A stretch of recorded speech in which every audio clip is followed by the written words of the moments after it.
Welcome to the Aiki Dojo Podcast. I am David Ito, Chief Instructor of the Aikido Center of Los Angeles. And with me is... Ken Watanabe. And Bill D'Angelo.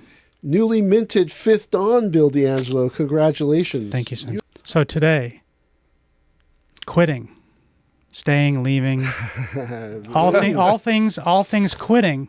All things quitting. Quitting it. Well, I mean, what do you want to know about it? Why do people quit? Well, I mean, let's kind of like set some ground rules, right? Ideally, most if we just take out the people that quit because they just don't like it, right? They do it and go, ew, this is gross. Not for me. Yeah, not for me. You know, it falls into many different categories, but really it's by time. It's one way to look at it. So the person who just starts Aikido, they want to do Aikido. Maybe they read some books. Maybe they watched some videos. Watching videos and reading books is the easiest way to become, confused.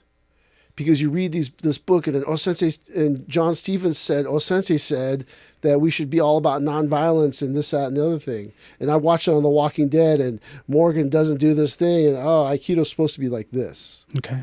Or you watch a video on Aikido and you see some guy like Christian Tissier or this person throwing people around and you go, I want to do that. But then you don't have any idea of what you're looking at and then you forget that you have to take ukemi. So you start taking class and then someone's going to throw you down. Oh, I didn't sign up for this. So are you saying, Sensei, that a lot of times when people get excited about Aikido, they think of themselves solely in the Nage's position? Right, because you're very self-centered. You don't understand the world. So you don't see yourself as the person being thrown. Interesting. You see yourself as the one throttling people, throwing them through windows like Steven Seagal and getting all crazy. And then you go, man, I want to do that. Do you think people get disappointed or they don't understand ukemi? So I don't say they get disappointed. They didn't sign up to be thrown down. Right. Karate, I block punches, right? I don't get punched. Right. And then you get punched and you're like, whoa, I didn't sign up for this. I guess it's like boxing. You don't expect to get hit, but you're going to get hit all the time. Yeah, right? I think it's probably the same for boxing too. But the thing which is different from Aikido and Karate, boxing, Taekwondo, is that someone else is trying to kick you and hit you. And then so it's not such a shock, right? And so when you think about that, that's the first week, the first month, you get all wide-eyed like, oh, someone's going to throw me down? Right. Or someone cranks your wrist and you're like, ow. Or you're so out of shape because you sit in chairs all day long that when they made you roll, your neck and back now hurt. And then you wake up one morning in pain and you go, I don't think I can do this. Not realizing like that's just getting your body into position to move like Aikido. And then you go, oh, once your back loosens up, it'll be fine. Once your neck loosens up, it'll be fine. But you think, oh, I don't think I can do this. And then you quit. And that's in the first 30 days, you experience all these different things. Or the person who is teaching the class, you go, oh, I read all this stuff on the internet. He must be a great person. Oh, gosh, he's not what I thought he would be. I should probably quit. And then that first 30 days, you go through all these mental gymnastics and tumbling through emotions, and then you quit. Do you think people even expect to have emotion in practice? No, because the thing is that Aikido is just recreation. Movement. It's golf. I hit the ball. I didn't really hit it all that well, but I got to drink beers in between holes. So Right. you go, that's pretty fun. But Aikido's not like that. Like your mistake makes someone else get hurt, or your mistake enables them to hurt you. Right. And then you go, in the first 30 days, you go, I don't think this is for me. Yeah, like Aikido is discipline. Practice. It's a practice. It's a discipline. It's a practice. Requires work. And people are like, I have to work and I have to get better at something. I can't just go through the motions. I mean, you can go through the motions and get better as long as you try. But their expectations are totally shattered. Yeah, I'm not hitting the tennis ball back right away. You're making me work on grip strength and, how you're holding the racket. This seems like too much work. I just want to hit the ball back and forth, have some fun. Yeah, it's like, why do you, like, what are all these details? Yeah. What are all these, like, little things you're trying to make me do? Like, I just want to hit the ball. Or you go, why do I got to bow? Why do I have to say on a guy shoot on a guy? I don't know what, Right. and I got to say, domo arigato gesundheit. Too many Japanese words. This is too complicated. You don't see it as much now, but I know when we were all younger, there was a lot of conflict around some people that thought that the bowing had a religious component to it. I don't know. Maybe you would, but I don't recall ever in Furuya Sensei's time there was a problem with that. Do you remember? I remember there was an Aikido student who had It was very religious. issue with it, but then I believe Sensei explained to him that there's no religious connotation whatsoever. It's just like a salute, basically. Right. I think maybe once in my tenure as the teacher, there was a slight issue, but generally no. And so that's the thing is that there's a cultural component, there's a physical component, there's all these components that in that first month you're like, whoa, I don't know if I want to do this, and then you quit. So how fast, if you're practicing well and you're following instructions, how fast do people generally get through that risk time, that the first 30 days, where I'm going to quit? I don't even know. And it's not the first 30. I heard it's the first 60. It's like when they talk about Couple like months. customer retention, they say it's 60 days. But yeah, it's like you just go, I didn't think this is what it would be. And then you kind of like, and then I hit my head, and then this guy yelled at me, and then they made me bow, and then or you taught them Tenkan on the first day, right? You taught them Tenkan on the first day in this abstract movement, and then they went to the bar to meet their friends, and their friends said, "What did you learn today, Bruce Lee?" And you went, and you show them Tenkan. They go, "What the hell is that, man? Hoist Gracie would have choked the life out of you by now." And then you go, "Yeah, I guess it's fake. What time's BJJ class at?" And then you quit. Right? Like I always tell that story that it was very early in my training, and I was went to Aikido practice and went to the bar and saw my friends, and a very mild-mannered friend goes, "Hey, I heard you studying martial Aikido." And I go, "Yeah." And then he just like punched at me, and then I slid in and blocked the punch, and he goes, "Oh, that was cool, man." And the other people saw it, thought, "Oh, that was cool." But what if he would have hit me?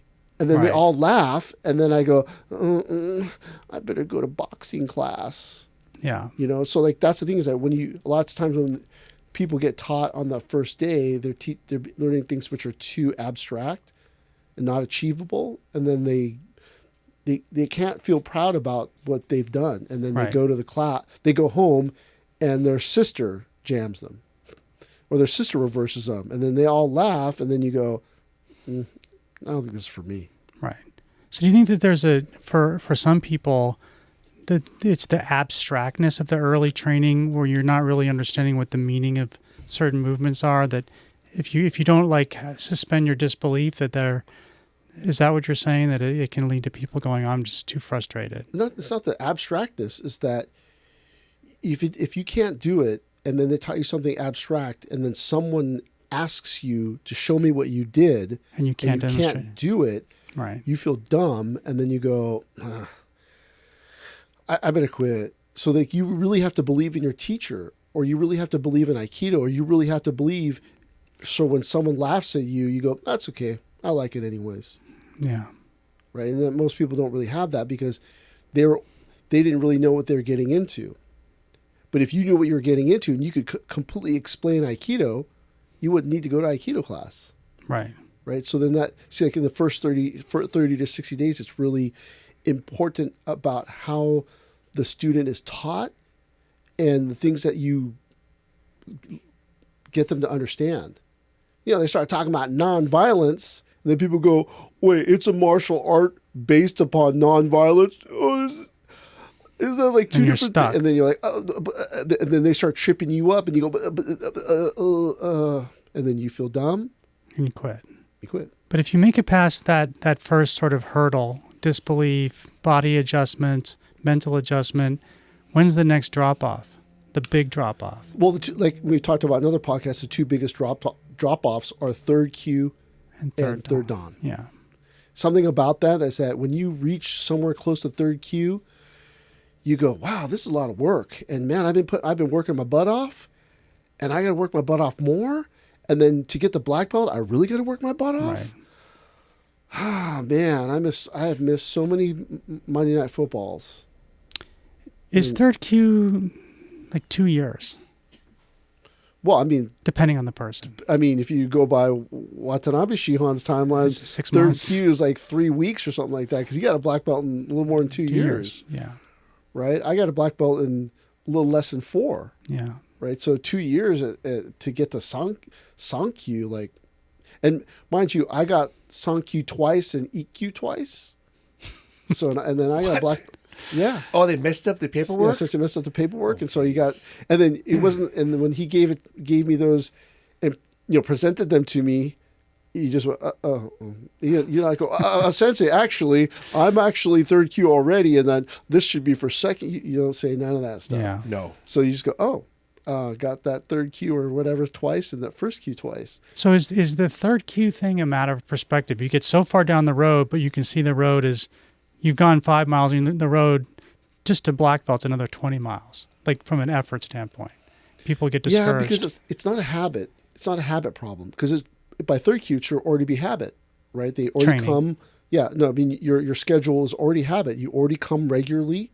You're comfortable with the people. You're comfortable with the movements. Everything's comfortable, and then, but you just go, I don't know what the problem is. So, I mean, I didn't have a third cue problem. Maybe it's because I got third cue twice or first cue twice. But also, we weren't allowed, not allowed, but if you would have said, hey, Sensei, when am I going to make my black belt? Yeah, you get clobbered. Well, no, he would do that old Zen thing. Oh, if you worked every day? 20 years. No, he would say, oh, every day, 10 years. And they go, what? No. What if I double my effort? Oh, 20 years. No. If I triple my effort, 30 years. Yeah. That old Zen thing. So, I mean, we couldn't come to Sensei and go, I think I should be this rank. You would get murdered. You also would never go, because even in my case, when you're like Sankyu, and I think I was already taking Sensei's Ukemi, I had no doubt that Aikido worked, because Sensei was throwing me around. But I think if you were not exposed to a Sensei throwing you around, you're like, oh my Lord, this is like, Right. he's just going easy and he could kill me. I think you might have doubts that I don't think I can make this work. Yeah, there's that. Like, while you're talking, I thought, oh yeah, maybe one of the rites of passages or the things that happens when you become fourth or third cue is that you have to start taking the teachers Ukemi in front of the class. Maybe, but Or maybe even the warm-up. yeah, he just picked me out, and one day he like made me break fall. I had never taken a break fall before. And What he happened? just threw Huh? you. What happened? And I almost started crying. Like, why did he throw me so hard? Of course, I went to a party the night before, and I was a little hungover. So I was thinking, did he throw me like that? Because he did tenchin kokunage, where you cut down on the elbow. And by that time, my Ukemi was fine. So he made me fly, and I landed, and I took a break fall. And I was like, why did he throw me so hard? But I didn't think about quitting. I was Right. like, I almost started crying. Why was he so mean to me? But I think other people might have interpreted that as malice and quit. Yeah. Like, Free Sensei's old thing was your left foot, your other left foot. Oh, you should just quit. Yeah. And two of my buddies from high school did Aikido with me, and Sensei did that one on them, and they both quit right after that. Wow. It almost seems like when you do something like martial arts, you already need to be kind of a strong person. Like, the training kind of makes you stronger, but if you come in and you're not the kind of person that can persevere, then you'd be like, too hard. Oh, he was mean. Do you think so? I don't know. I don't know, because when I started the training, I was not that type of person. When I started the training, I didn't even graduate from high school. Yeah, I didn't graduate from high school. I was just aimless, rudderless, and doing Aikido kind of gave me purpose. So You were a miscreant? I was a miscreant. I had no idea that you're not I a know. high school graduate. I am completely surprised. I have a bachelor's degree, a master's degree, a doctorate, and I'm getting another graduate certificate now. But yeah, but the thing is that the Aikido training taught me perseverance and stick-to-itiveness. Oh. But, we all have, do you remember the names of the people who started with you? Nope, they all quit. Well, but do you remember their names? Nope. I remember the names of the two guys that started with me but then quit. Leo Mora, Dan Wong. And that's the thing, is to get to black belt, is such a hard road, right? And then you go through all the different testing. If your school tests, you go through all the trials and tribulations. And then when you get there, the thing that happens with maybe third Q or maybe even Shodan is that there's no there. No. What do you mean by that? No there? Like when I get to the top of the mountain, You don't feel like you arrived. Yeah, I'm gonna be knocking fools out in the bar tonight. Oh, I'm not that person yet. Yeah. But what were you saying that Phil Weiner Sensei told you? He told me two things. He said that people with a lot of talent often quit within the first month. And then the other thing he said was, in his experience, that most people quit at Shodan or right after Shodan. Our school doesn't have that same problem. The talent thing is that it's not that they have talent and then they quit. It's that they have talent and they're getting it and they're picking it up, boom, boom, boom, and they're really good. It's too easy, and then they run out of talent. And because they run out of talent, they've never run out of talent before. Because when someone threw them the football, they could catch it. Right. When they played high school athletics, they did pretty well. And then now they run out of talent in Aikido, and they go, "Oh, now it's going to be hard. Now I got to work for this. I'm out of here." And that's the problem with people who are naturals, that they never learn to grind. Stick to it, to grind, Yeah. to toil. When you have talent, and then now, like the person who perseveres, like there was a student in your time who was, you guys were competitors at that rank, and then he quit for a little bit, and then he came back. Do you remember? Oh, I remember who that is. Yeah. So that person came back and went, "Oh man, Ken got good," and then they went, "I quit." But the whole point is that you guys were neck and neck, and then that person took time off, and then when they came back, you would pass them up, and then they went, "Meh, I quit." Yeah, I was trying to catch up to him. That you thought. I thought I was trying to catch up to him. So when he came back, I was like, "Oh, it's on now." But that's the thing, is that if you don't know how to put the work in, then you'll quit. See, like this is everything in Aikido is really about this idea of teaching yourself to put the work in despite hopelessness or helplessness. Yes. And you go, "Oh, well, everyone here's throwing me down, making me hit my head. I'll just keep going." But most people, when they hit their head, they go, "Oh, this is probably not for me." And then they quit. And so when you get the third cue, you've kind of like pushed through all that. You've pushed through all that, and black belt is slightly in sight. And then you go, "God, I got to really climb that mountain. I don't know if I want to do that." What can the instructor do if they see that coming down the road? I mean, you're talking about you've had seen this over and over and over again. Have you developed any interventions? No, but I was talking to Ken about this before, is that when you've decided that you're going to quit, there's nothing you could almost say to stop them. But when you're thinking about quitting, that's where the teacher or the other instructors or the other black belts or the other students should notice that and go, "Hey, want to get a beer?" And they go, "Hey," and then they kind of itch that scratch. But if I'm a naysayer and negative and I go, "Hey, you want to have a beer?" And I go, "I know, Aikido's fake, huh? I think so too." man, we should go do Shotokan. Man, we should go do BJJ. No one's going to be choking me out, So that's things that the teacher or the students or the instructors should have been keeping a good eye on the students. And then when they see it, I think I saw something. They have to intervene and they go, hey, buddy, when you slam that girl's head on the ground, are you doing okay? And then maybe that opens you up for some dialogue. Are there cues when someone's getting near third cue and like one of the things I was thinking is maybe like someone had a regular practice schedule Monday, Thursday, Saturday or something, and all of a sudden their schedule changes. Are there things like that as a teacher you're able to like have like a superpower and kind of sense where things are going, or is it too unpredictable? Well, I don't know. Someone told me that Sensei said when the student misses 3 days, no one notices. When the you don't notice, but when the student misses 3 days, the teacher notices or something like that. But the thing is that the hardest times for students to keep their regular schedule is the holidays, summer. And then because once you get out of schedule, you go, oh, Golden Girls is on. I love that show. And then you watch it and then you go, oh, shoot, class just started. I'll go tomorrow. And then you go, oh, and then it just starts to add up against you. And then your friends go, hey, man, we're all going to play pool. And before you've been like, I'll come after class. And you go, I'm going to splurge a little bit today. I'm going to go. And then boom, 3 weeks goes by and you go, oh, no. And then you go, don't even like it.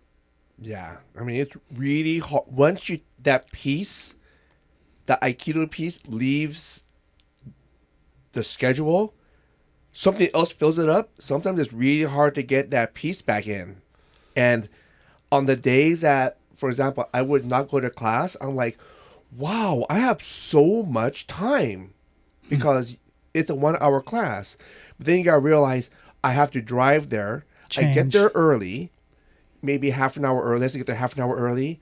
1 hour class, drive home. That's what, like about 3 hours of your day that was taken up for a 1 hour class. I'm like, wow, I have so much time to do nothing. Of course, then you go back to class and it continues. But, sometimes you realize, wow, Aikido takes up a lot of time. Yeah. All for what? All for what, For a 1 hour session?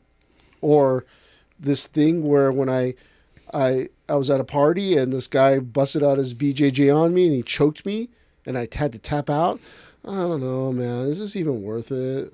Or then you go there and the teacher yells at you or the students are mean to you and you go, I don't know, man. Is this worth it?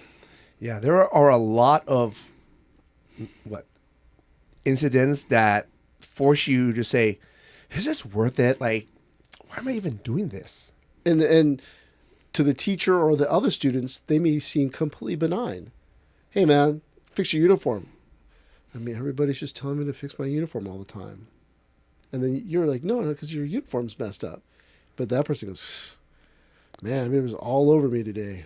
Sensei, do you think that in the group that you came up in and then I came after you guys, that people liked the hardness of it, the suffering component? Was there this is hard and romanticism of it? No, but that there was an eliteness to it, that you're either in, you're out, you're either good or you're not. And I think that helps people not come back when they've been away, when they go, like what you were saying about your friend. Too steep. Yeah, I'm going to go back there and I've been gone for a little while and I'm out of shape. Man, those guys are going to pound me. You know what? Forget this. Yeah, like if I was out of class for a few days, I'm like, oh my Lord, I'm going to come back and it's going to take me 2 weeks to get back into shape, but you just go back there expecting to, it's not going to kill you. It's not fun, but you kind of work through it kind of thing. But yeah, easily you could be like, forget it. And that's just the physical aspects of the quitting. That's true. Think about the psychosocial, psychological aspects. There's just Gary Iliano always says to me, like, people bring their stuff to the mat, and when that happens, because Aikido's done in quietude, no talking, there's no music and all those things, it is kind of like moving meditation. And because it's like moving meditation, your conscious mind holds back all those little things that you've buried down deep inside. And then the moving meditation aspect of Aikido brings them up. And when they bring them up, you go, whoa, I don't want to think about that. And then every time you go to Aikido, those feelings come up that you may not even be aware of. It's just the feeling. And then you start to have a bad experience every time you go. And then you go, you know what, I don't want to do this anymore. And you quit. I'm not sure if I ever experienced, I don't know if those feelings have ever come up in my own practice during training, because I was just struggling to catch on to what was going on in the class. Like, my bandwidth was just Aikido at that time. Right. So maybe I'm weird or something. No, that your thing didn't come up for 18 years. That's true. So when you quit in your 16th to 18th year, I can't really remember.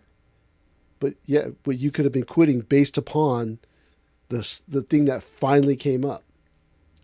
Could be. Yeah.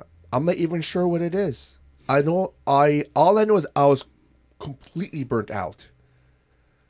Yeah, so why did you feel like you quit the dojo way back when you quit? Well, back then I was going 7 days a week. I was Sensei's main assistant.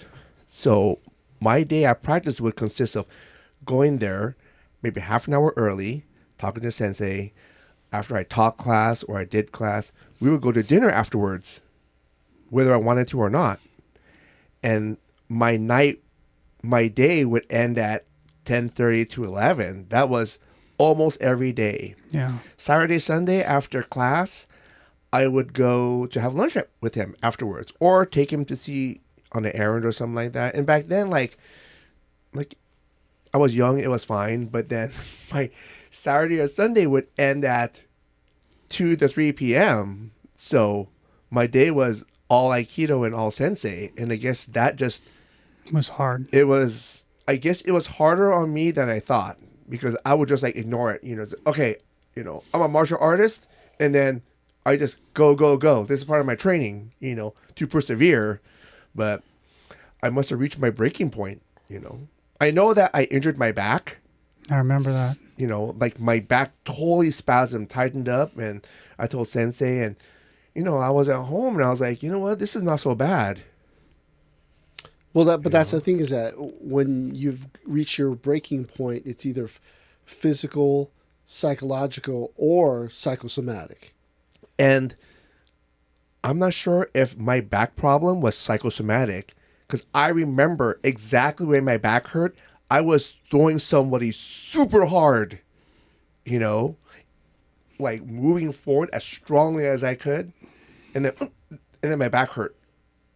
Yeah, if you read Dr. Sarno's Mind Over Back Pain, it's all psychological, right? And so, these psychological things pop up in our heads, which give us a bad experience in class.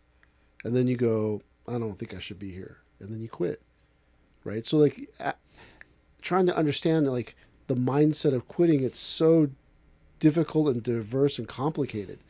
What makes this one person quit, other people found it motivating, and that when Sensei never used the left foot, your other left foot thing on me, but other people did, right? And then let's say he uses it on you, and then me and Ken laugh.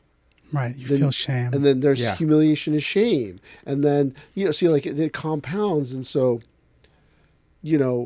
what makes people quit, who really, really knows? But then Aikido in the past was a core to you. Yes. And so because it's a core to you, you got 2 people in the class, that's about right, right? A core to you is not supposed to have 300 people in the class. It's not supposed to have 25 people in the class. Right. It's small because it is only for the ardent. the person who's either trying to become a teacher or who's trying to become good. It's not for recreationalists. But today, in order to pay the bills, it has to be open to recreationalists. For people who don't know what a koryu is, what is a koryu? Koryu means that it's, like a... Traditional? Yeah. It's a traditional... It's not necessarily a traditional art, but it's not attached to anything else. It's like your own thing. It's, now Aikido, aikikai style is aikikai style. But if you started your own martial art, you would call it a koryu. Right? So the koryu is kind of like a family thing. Maybe. Yes. So like only taught within a small group, disseminated from individual to individual, not groups to groups. So in the old days, it was just a koryu mindset, right? Or sensei would not accept you unless you had pedigree, skill, rank, recommendations, and all these things. You couldn't just be some geek off the street, walk in, but I want to do Aikido. Yeah, you had to be vetted. Yeah. Oh, you're the emperor's son, no problem. Oh, you're from the Hosokawa samurai family, you're in. Oh, you're 4th degree black belt in kendo, you're in. Right? Yeah. And, you're Ken Watanabe from Alhambra? I don't know who you were. No. And so, like that's the things that... So today we have weekend warriors, recreationalists, fitness enthusiasts that do Aikido as part of their workout. So those people... That's what we're really talking about, is the people who quit, who are just there to have a little fun. Yeah. It's like that quote from Whiplash. But is there a line? Maybe you go too far and you discourage the next Charlie Parker from ever becoming Charlie Parker? No, man, no. Because the next Charlie Parker would never be discouraged. Yeah. So that person who was an ardent, a real warrior would never quit, right? Like the whole quote is like, Charlie Parker would never quit. The next Charlie Parker would never quit if you treated him like that. So that's supposed to be giving you the green light to treat people like crap. I mean, when I saw that movie, I was like, yes, that's correct. Yeah. Should be like that. When I saw it, I went, oh, traditional training. Yeah, I was like, traditional training, yeah. That's how that drummer made a breakthrough and became great. Fantastic. That's But it was an emotional. way. It was an emotional breakthrough. It wasn't a technique breakthrough. But a lot of it's all. times, That's the thing. It's all psychological. it's all Right. it's all connected. And if you read the synopsis of the ending of the movie, most people get it wrong. That he's thrown in the teacher's face and then the teacher's humiliated. No, the teacher's there. He comes back on stage. He's fighting for it. And the teacher comes up and then, he starts like, yeah, okay, yeah, a little bit more. Boom, boom. And then the guy has this breakthrough on stage. He's going to be the next Charlie Parker. He's going to be the next Miles Davis. He's going to be the next great because the person pushed you past your limit that you personally would never push through. Right. Right? David Goggins says like you're only using 40% of your capacity when you even think about quitting. And so here you are, left to your own devices, you almost can never get good. You have to have that person who's so unreasonable that they push your buttons to push you to the next level. But yeah, during that Whiplash, we really should do a Whiplash episode. A Whiplash episode. But like when the Miles Teller breaks up with his girlfriend, you go, yep. Can't have a girlfriend to get really good. Nope. Can't have hobbies. That. Yeah. There's only drumming. There's only the way. There's only the way. And that's very traditional. Mm-hmm. So that's the thing is that as Aikido is not a koryu anymore, it's now a established martial art of its own. Then you now need recreationalists, weekend warriors. You need fodder students. You know, fodder student is they just join and they never even come back. You need those people to keep the lights on, and because you need them to keep the lights on, as Furyu Sensei would say, Gendai martial artists all want to wade into the shallow end, but none of them want to dive into the deep end. And then, it makes it look like a lot of people quit Aikido, but the people who quit Aikido should quit Aikido. Why do you say that? Because they're recreationalists. They're not an ardent. They're not a warrior. They're not, and this is not a judgment. It's just the fact of the matter.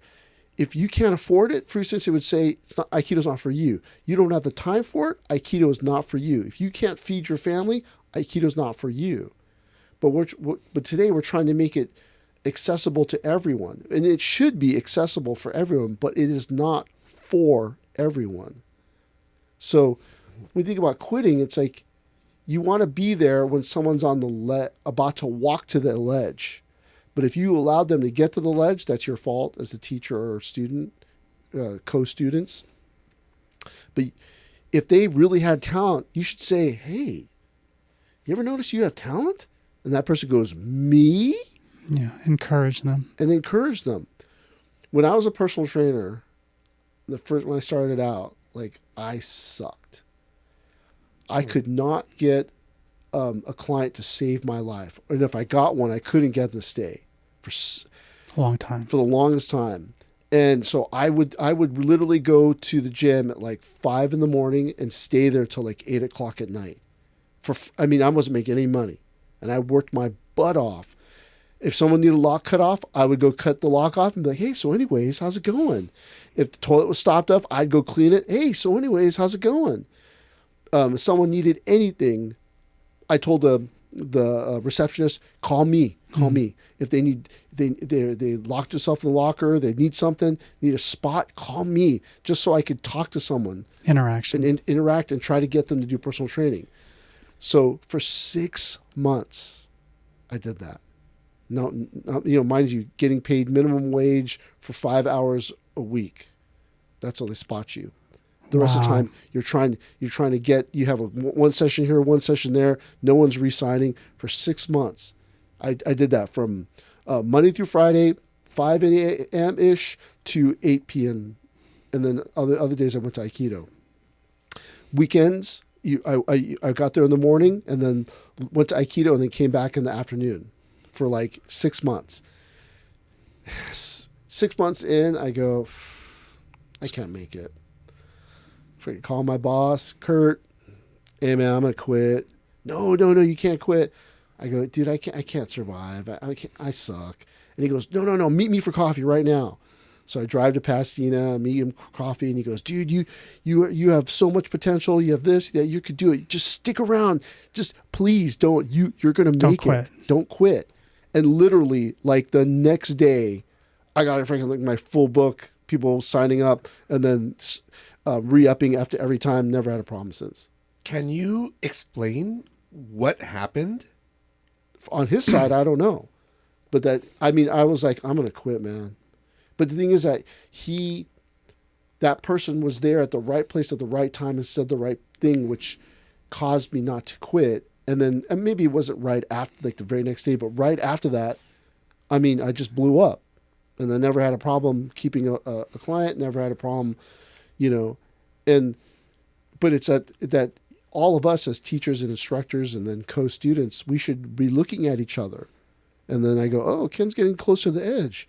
And then I go, oh, let's talk about this real quick. And that's why I always get upset about, or when we talk about Michael Stinson, the student who killed himself.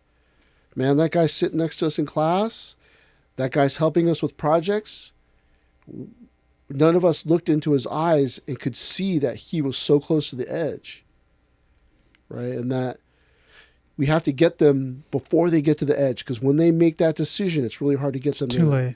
But if they're thinking about it, you go, hey, man, you have potential. Through this whole conversation, one of the things that keeps popping into my mind is that you definitely changed the way the cohesion of the dojo worked, and it's more community focused than. Do you know why I did that? No. I absolutely 100% hated the fact that how the dojo was before, and that how people would just hang each other out to dry, suck up to sensei, grovel so that to gain his favor, and that no one cared. And that totally sucks. Like, we're going to do this. We're going to spend all this time. We should care about each other. Yeah. I should care that you got this going on. I should care that you got passed over for this rank. And then I go to sensei and I go, hey, what's up with that? Sensei, like this person, and then you run the risk of becoming sensei assassinating you or destroying you.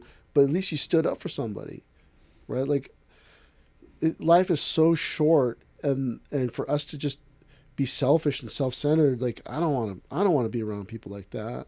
I want to be around people that will help me if I need help, who lift me up. And like I'm not perfect, and everyone thinks I kind of am, but I'm not.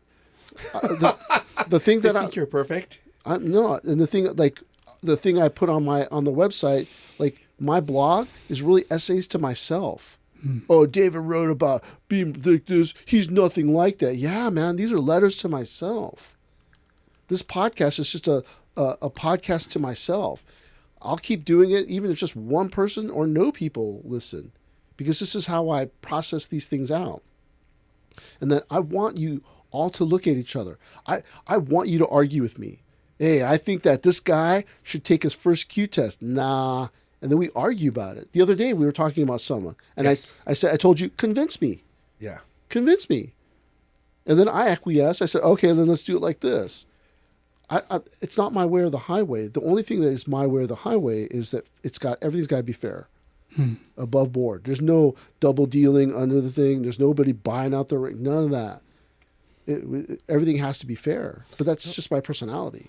But then I believe it's all for the better, especially, around now, because back in Sensei's day, everything was unfair. Or felt unfair. And then, not unfair in that sense, but it was, I imagine in my interpretation, it prepares you for your opponent that is clearly better than you. And you're like, it's really unfair that this superior person is going to fight me and I'm going to lose.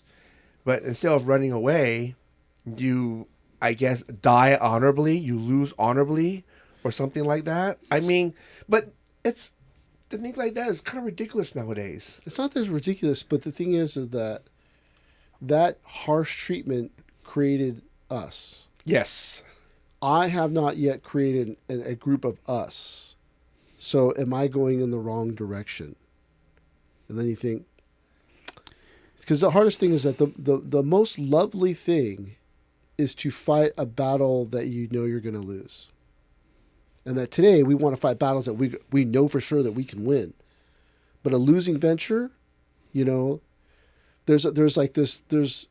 romantic, but there's this great thing if you can fight a losing battle. And then if you win, that's great. But most people can't think about life like that. They think, I only fight battles I know I can win, which is super weak, by the way. But that's human nature. No one wants to go, I'm going to bite off a piece I cannot chew. But if you could, and that's what the Aikido training is supposed to develop inside of you, that I'll try even though I know I'm going to lose. So the thing I worry about all the time is that if I'm not being harsh on the students and I'm not creating adversity, am I doing them a disservice? Because when they really face someone hard, that person will be unreasonable. It'll be unfair. That person will be dirty. And they will just crumble. Yeah, because, that's why they say, cry in the dojo, laugh on the battlefield. Mm-hmm. There's a Zen story about every time the student did something wrong, the teacher yelled at them and slapped them. And then when they graduated from the temple, they went to another temple, and the new priest, they made a mistake, and the new priest just yelled at them. And then they're like, are you going to slap me? And the guy's like, no, we don't slap people. And he goes, oh, no big deal then. That it was getting yelled at was no big deal because it didn't come with a slap anymore. And that the person was completely okay with getting yelled at. And that today, if I don't treat the students harshly, am I doing them a disservice? I don't know. But the thing is that when I was a student, I trained to be professional. I trained to be professional Aikidos, even though I wasn't going to be a teacher. And so I wanted that. I want that hard treatment. But if this person who's just doing it for the exercise, I go up and slap him. Yeah, like it's a martial art, so I expected harsh treatment. I expected to work. I expected to be yelled at, like in the military. You know, you expected to be treated not so nice when you made a mistake. Someone yelled at you, screamed at you, and then that just, you know, that motivated you to do it correctly. I mean, I wanted to be as best as I could be, so I listened very intently. You know, I don't need someone to yell at me to tell me, to motivate me to do it 100%, 110% correctly. You know, like most of us, I believe, are self-motivated to do our best. I mean, you know, when you're asking Sensei the question, is the way that it's being taught now not adverse enough? And I think that even this podcast is about quitting. Every time I think about this dojo in the last 10 years, the people I'm most impressed by are the people that took huge personal risks to train, to start training. So people that start training in their 50s or their 60s or even in 70, and you're like, the mental fortitude that it takes to do that compared to starting when you're 20, I think is incredible. It's admirable. And I don't know that would have happened under when we were coming up. Well, and that's really different. And that's where you have to kind of spend time thinking about how to get them to have a positive experience. We're not saying fun, we're not saying great, just a positive experience so that they don't go home and go, I can't do this. Right. I shouldn't be. Like you go, come on, old man. And then you start whooping their butt and then they're like, nobody ever wants me there. Yeah, because, I mean, you know, we have some students now who are like elderly, they have bad knees. We have some that can't sit seiza. And I give props to them because if it was me, I'd be like, I'm not going to do this. I mean, they're already operating and practicing under a sense of adversity. Yeah. You don't need to scream at them and be like, what you? Right. You know, you'd be like, you know, it's hard for them to move. They're already struggling to just do the simplest movement. You know, some of them can't fall down. Some of them feel bad that nobody wants to practice with them because, you know, they're not able to practice at the other person's level.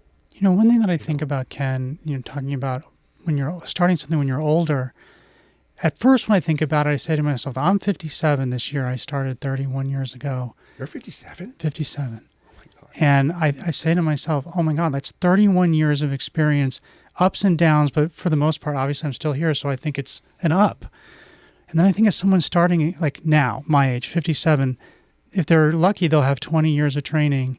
And I'm like, that's actually a great thing because they've got that 20 years of the newness ahead of them at an age where everything else starts to feel old.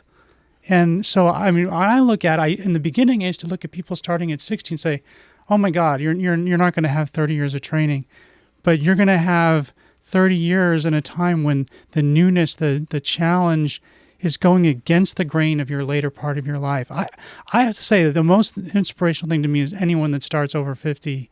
It blows my mind because but that's the thing is that when we take a step back from what we're talking about, what we're talking about is getting people not to quit.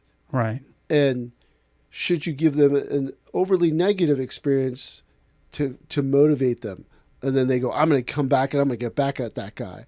Or should you give them a positive experience so they go, hey, I'm older, I'm not very agile, I'm not very, whatever.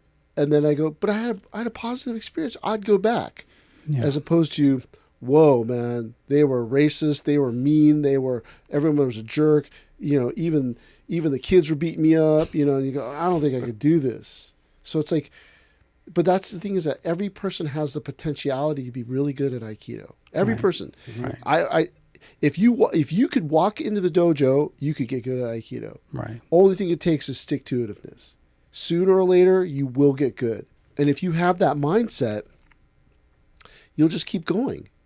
But the thing is that if we make the experience really harsh, I don't know if that sets them up to quit, because the only people that are going to stay, people who want their revenge, sadistic, athletic, some type of person. But if you create a positive environment, you're going to get this person who, man, I didn't think that person would be good at all. And man, that person's got really good. Right. Like there was a student who started a long time ago. She was older. She was overweight. She was short. And she asked her friend who was doing Aikido, and the friend said, "Oh, do you remember the?" She said, "Oh, you won't be any good." Yeah. Yeah, I mean, you might be able to do a little bit, but you'll never be any good. And then that lady came back 5 years later, saw her friend, went, "Whoa, you got really good." And that we don't know who has it inside of them to stay the course. Right. And so when we think about this idea of quitting, if someone quits up to a certain level, is that our fault? We didn't create a positive enough environment. We're talking about after the 60 days, right? Right. After that 60 days, we didn't create a positive enough environment for them to stay. It wasn't social enough. It didn't progress enough. The techniques were too difficult. Whatever it was, we did not create the situation for them to be successful. And so quitting really really comes down to being the teacher, the program, or the art's fault. Do you think it matters, as both of you design the curriculum that goes on during the year, do you think it having that structure helps people orient themselves within their training so that they're more motivated? I don't know. The curriculum is really so that you guys all stay on task and don't go all nuts in class, teaching any old thing because there's no structure, right? Yeah. And so I don't know about like we're talking about changing the structure again because we're wondering maybe this is not the right way. So maybe we're going to try something different. And so maybe March or April we're going to change the curriculum again. I don't know. But that's the thing, is that it's about us constantly reevaluating and trying to become better. Right.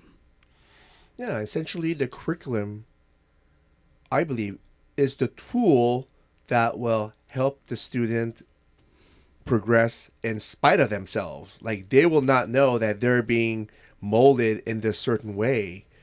And then the curriculum, whatever technique we teach, the order with which we teach it, just through doing it, it some kind of seeps into your body and want to be like, oh, sure, I can do Aikido now.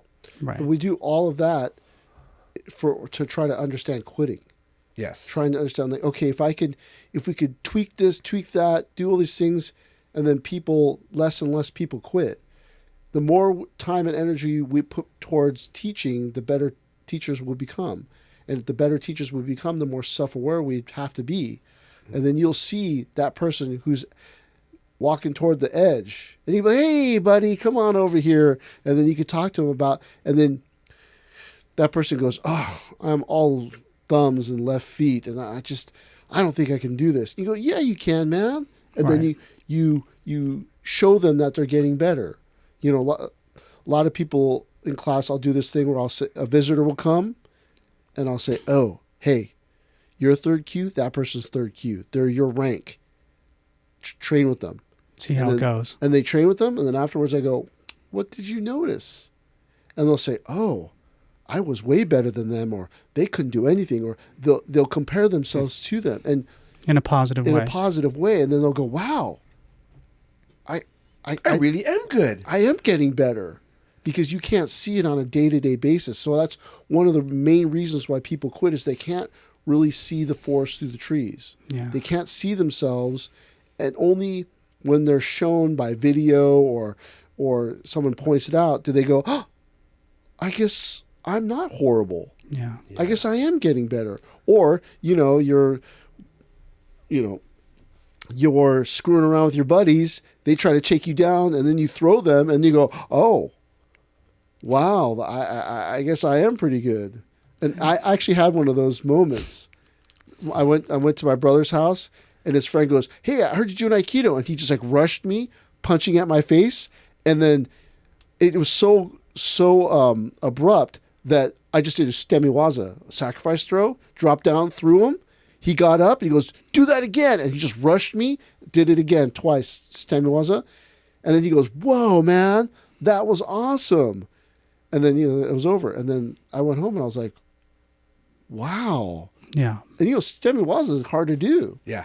But it just came out like that. So the thing is that if you're not shown that you're getting better, that's one of the fastest ways to quit. Right. When you're a white belt and you start getting all these techniques in your mind palace, you acquire all these techniques, and after a while, when you know all the techniques, like the improvement is so incrementally small that you don't even notice it. Yeah. It's like your hair growing. And then 6 months later, someone comes and goes, wow, you got really good. And they're like, did I? You know, like your hair just got longer, but it grows so slowly that you don't even notice it. And a lot of times it's like that. And sometimes you're like, oh, God, I'm hitting a plateau. I suck. I should quit because I'm not getting any better. But you don't realize you are getting better, like just by the tiniest bit. Right. So this gets us to a really hard question, which is, what should you do if you're thinking about quitting? Oh, the first thing you should do when you're even remotely thinking about quitting is talk to the teacher. Admit it. No. Talk to the teacher. Yeah. Because if you come to me, there's a high likelihood that I have been where you've been, where you are. So if you go, oh man, this thing is happening, I can show you, I can help you, I can talk to you about it. But again, if you're thinking about quitting, Right. don't come to me when you've decided to quit. It's too late. It's already too late. You've already made your mind up. Cognitive bias won't allow you to step away from that. So you have to, like, God, I feel this thing. I'm frustrated. I'm having this problem. You should bring it to the senior students or the teacher. Because chances are one of those senior students or the teacher will be where you are.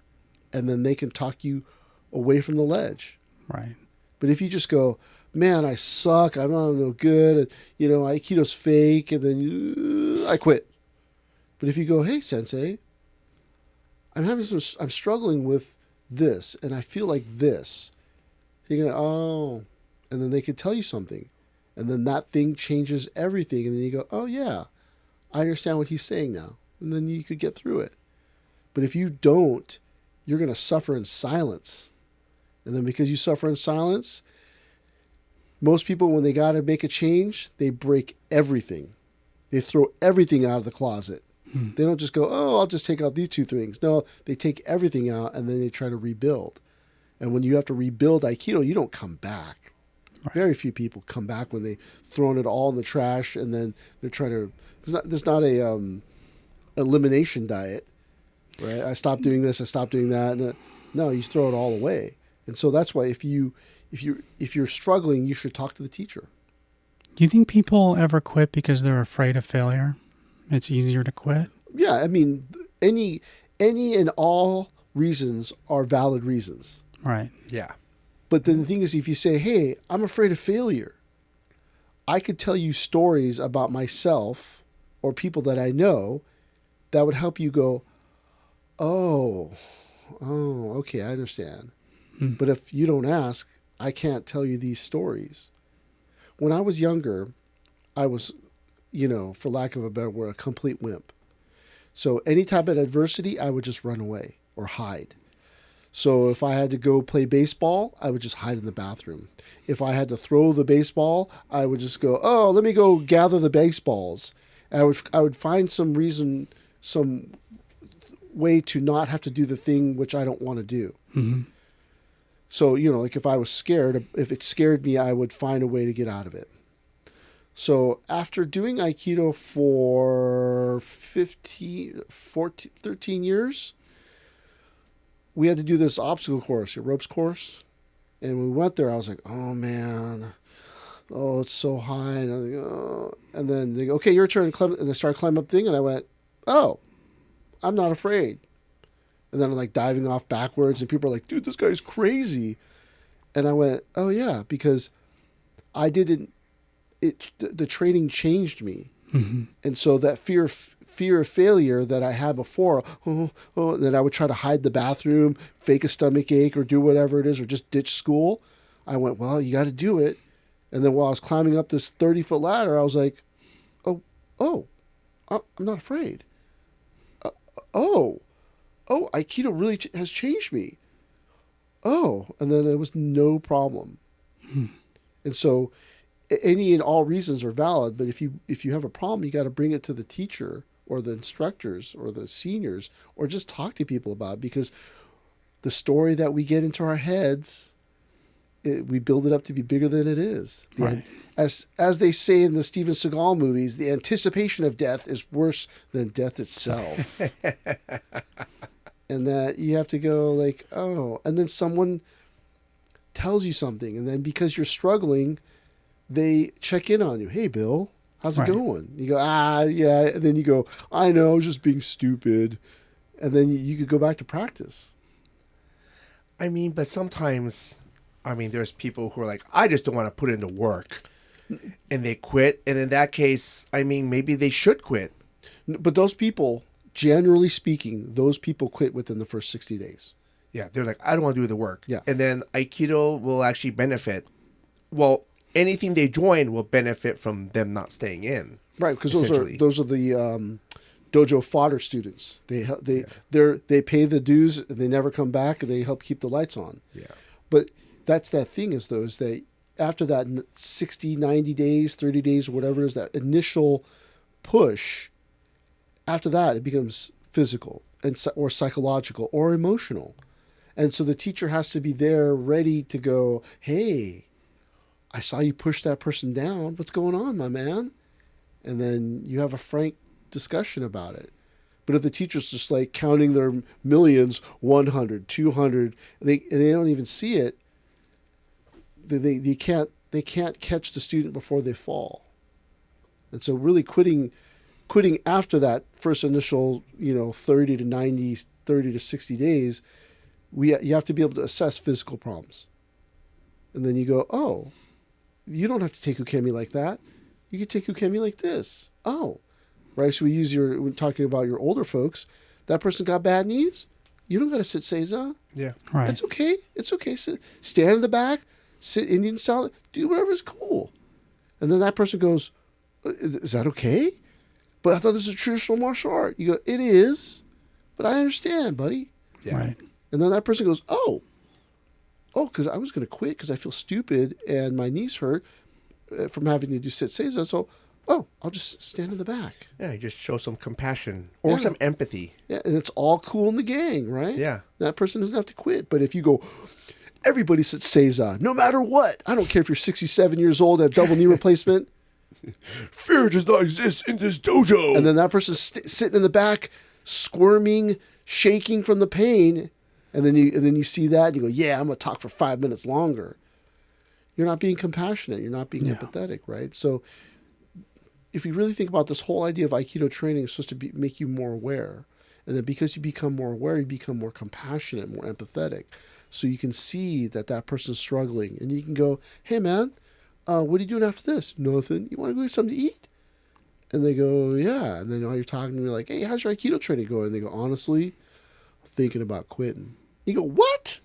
Don't quit. And then you talk them away from the ledge, right? But if you just come in, train, leave, you can't see the people. If you're just barking orders at people, you can't see the forest through the trees. Everything about Aikido has become self-aware. And then you look at someone and you go, oh, obviously we're not doing Swadiwaza because 7 out of the 10 people in the class have a knee replacement. Oh, okay, no Swadiwaza. But what happens is you do Swadiwaza because you're supposed to do Swadiwaza. I went to Jojo Cho's class. He did 40 minutes of Swadiwaza, so I do Swadiwaza. And then all the people quit. And then you go, why is everybody quitting? They're just weak. No, you're a bad teacher, right? Like, that's just a cop-out. People are weak. That's just a cop-out. That's like, But that's the thing is to understand that today and that, after a certain point, you have to assess their quitting as a function of physical, emotional, spiritual, or, a mix of all those things. And then you try to find that thing that helps them stay the course. And I don't know if this is true or not. The better you become as a teacher, the quicker you can pick that out. And then the easier it is to get people to stay. Not like, I believe that's completely true. As a teacher, as a martial artist, you should be able to look at someone and read them. Well, that's you're supposed to be. You're supposed to be able to. That's the platonic ideal, is you look at someone, then you can size them up right away, and then... Yeah, you go, oh, that guy's got about 5 years of Taekwondo. Yeah. That guy, he's done some Judo. That Yeah. guy's done some Like, Aikido. Like, that person's trained, that person's untrained. Yeah. You know? That's the at basic least. one. And then if you read the people, again, so, if you think about quitting, it's like, it's so easy in this world to quit. You change phone providers, change spouses. That's true. Like, ghost people, you use Facebook, you don't use Facebook. I mean, it's so easy just to dispose of things, people, situations that... Quiet quitting. Yeah, quiet quitting. And then, so today it's like, maybe there's nothing you can do, and at most dojos, at our dojo, it's still like a 90% attrition rate, right? Iaido's probably like a 99% attrition rate. And then that's just the way it is. You mean 90% of the people that start never go beyond like third Q? 90% of the people, I would say, don't even go beyond The first month. 30 days, 60 days. Really? Yeah, third Q, yeah. It's really hard to get the third Q.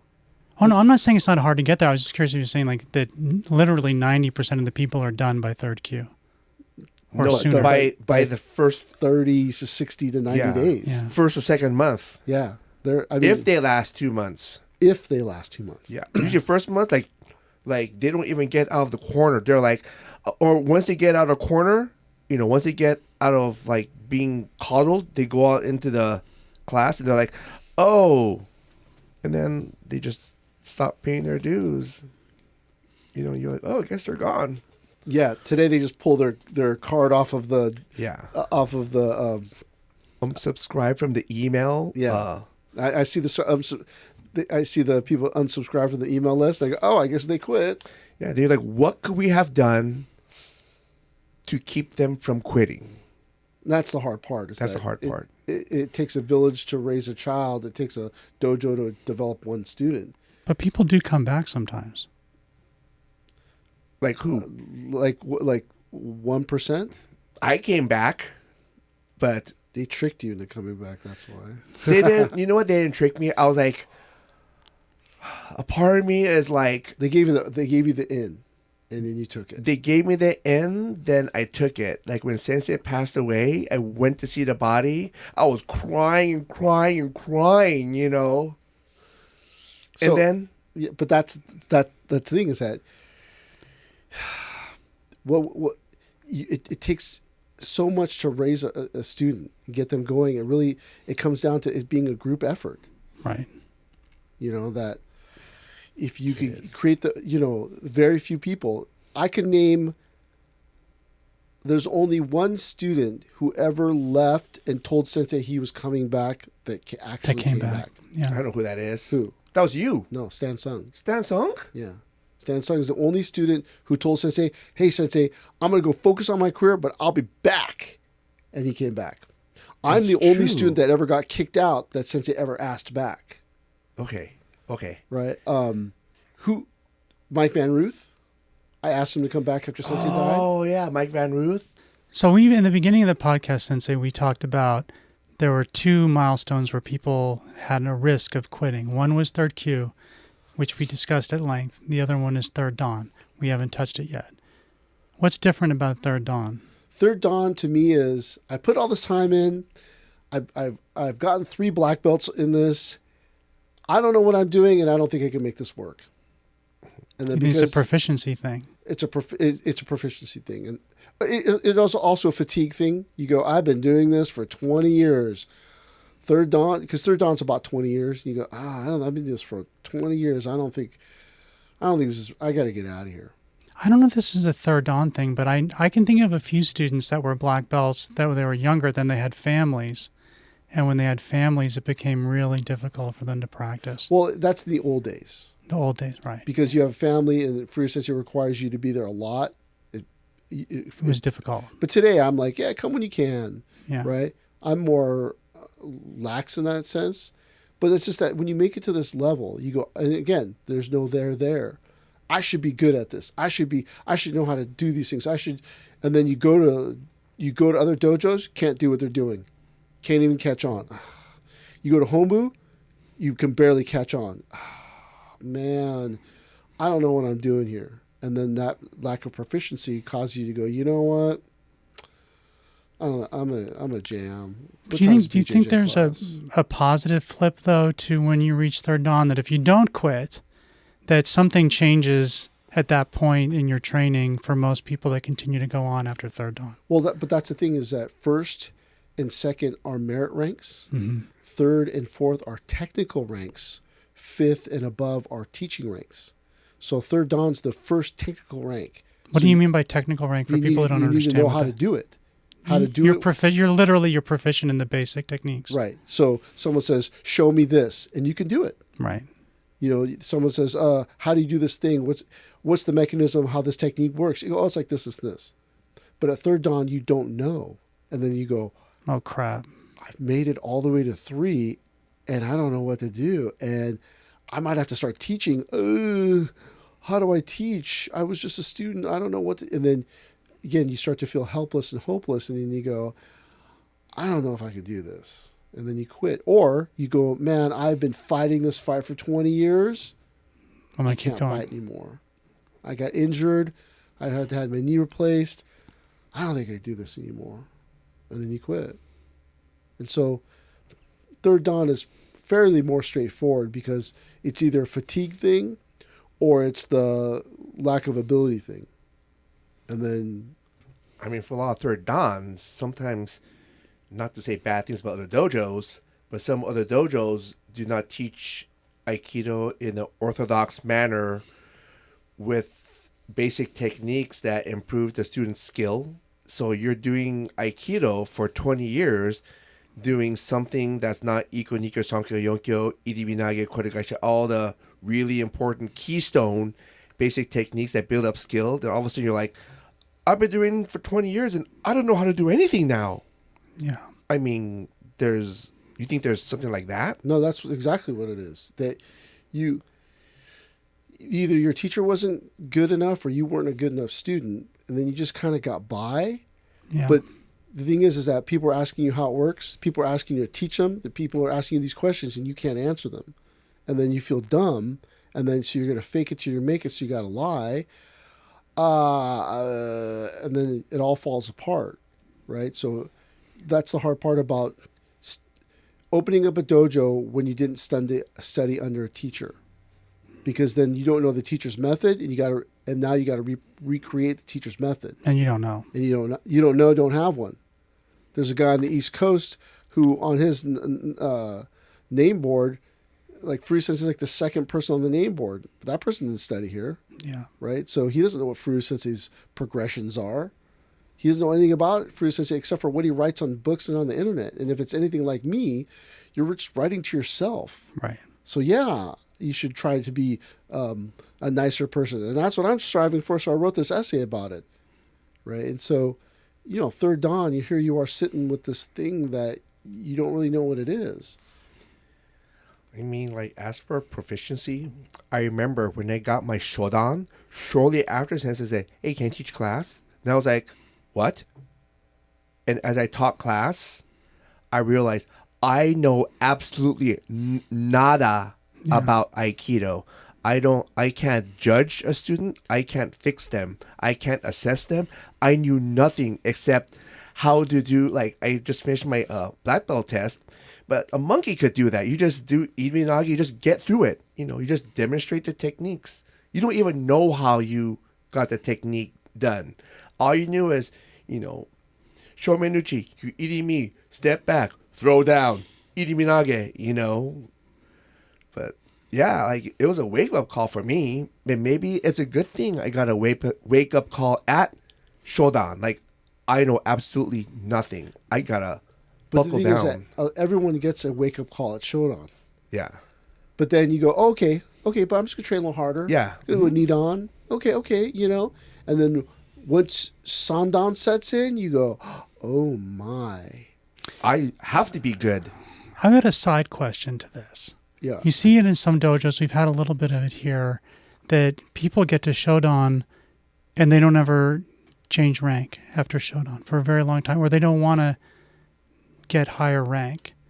What about it? Well, I mean, is that a form of like soft quitting? No. No. When I was Shodan, I did not care. Like, man, all I care is about the black belt, and then now I'm gonna try to eat black belts.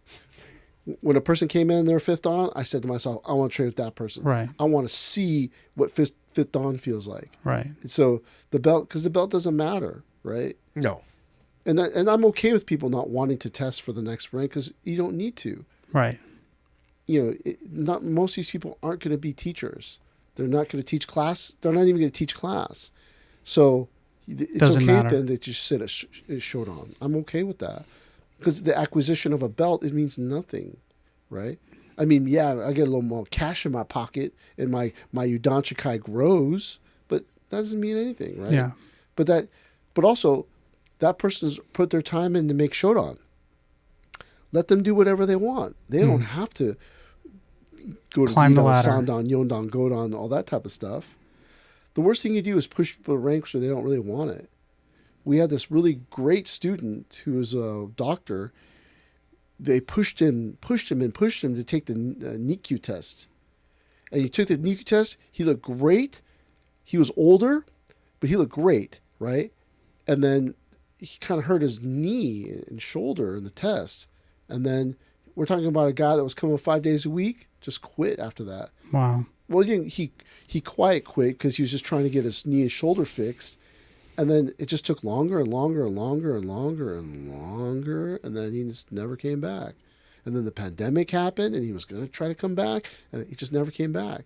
But he never would have got hurt if me and everyone else did not push him to take the NICU exam. Interesting. Right. And he was a great guy. You know, he was very dedicated to the dojo. Oh, I know who that is now. Yeah. And then you go, oh, man, you should be doing, and then he got hurt and that was over. Yeah. So see, like, it doesn't matter if the people sit at ranks. It's fine if you just train. Some people just don't have the time or the bandwidth to test, which is Right. cool too, right? But again, quitting is about being able to see the person for who they are in that moment, right? So if they don't want it, you shouldn't push them. If they want it, you should help them. If they're struggling, you should help them. Right. But if you go, hey, everybody ranks up here, everybody does, because I want to be able to say, like, I have 15 fifth dans and 12 sandans. You know, like, it's just your own ego, Your right? ego. Like, Yeah. because remember, you got to be able to look into that person and see what's going on in their head, just like the student who killed himself. You're sitting right next to them, but you better test, buddy. That test is not going to help him. Right. He needed people to look into his eyes and go, hey, man, are you okay? And then he builds a support group around of students who could look into his eyes and see that he's not okay. And then maybe if we all would have had our heads pulled out of our butts, we could have been there in that moment when he killed himself. And then we could have prevented that. But we didn't, because we're all too self-centered, Yeah. selfish. So that's the thing, is that quitting after a certain few months is really about being able to see the person and figure out if it's physical, mental, emotional, spiritual, or a mixture of all those. So, Sensei, sometimes do people need to quit? Yeah, quit. Some people actually, it's okay for them to quit, and they should quit, What do you mean by that? because sometimes people get what they need. Let me explain this. Like, there was once this girl who joined who wanted to be a fireman. She started training. I mean, like, instantly could roll. She was really into Aikido.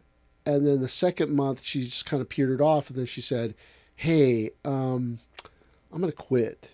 And I go, why are you going to quit? She goes, I always wanted to be a fireman.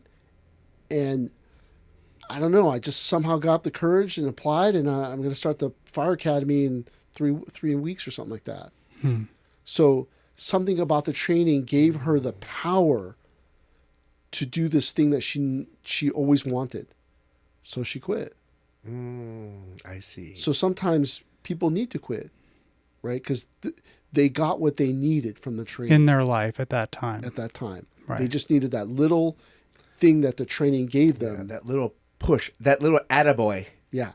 And then that gave them the power to try this thing that they never would have done had they not started the training. So as uncomfortable and sad as it is, sometimes they should quit.